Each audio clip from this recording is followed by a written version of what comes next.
केकरा खातिर रोवा तारा रोवला बेकार बा। केकरा खातिर रोवा तारा रोवला बेकार बा। मतलब के बेटा बेटी घर परिवार बा। मतलब के बेटा बेटी घर परिवार बा। केकरा खातिर रोवा तारा रोवल बेकार बा। मतलब के बेटा बेटी घर परिवार बा। मतलब के बेटा बेटी घर परिवार बा।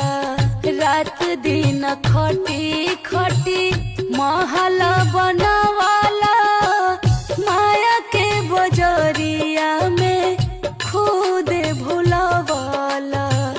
रात दिन खटी खटी महल बनवाला माया के बजरिया में खुद भुलवाला। काम नहीं आई केहू रिश्ता हजार बा। काम नहीं आई केहू रिश्ता हजार बा। मतलब के बेटा बेटी घर परिवार बा।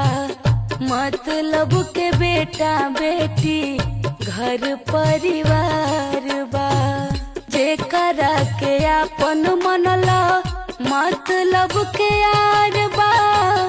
दुनिया में केहू नाही आपन तोहार बा।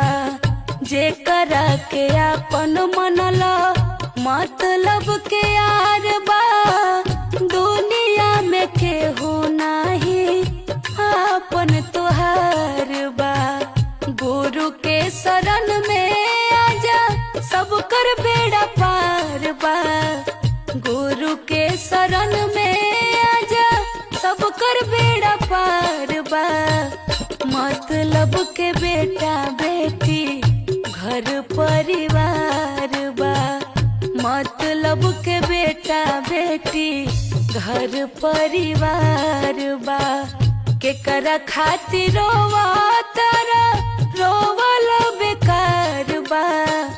केकरा खातिर रोवा तारा रोवला बेकार बा। मतलब के बेटा बेटी घर परिवार बा।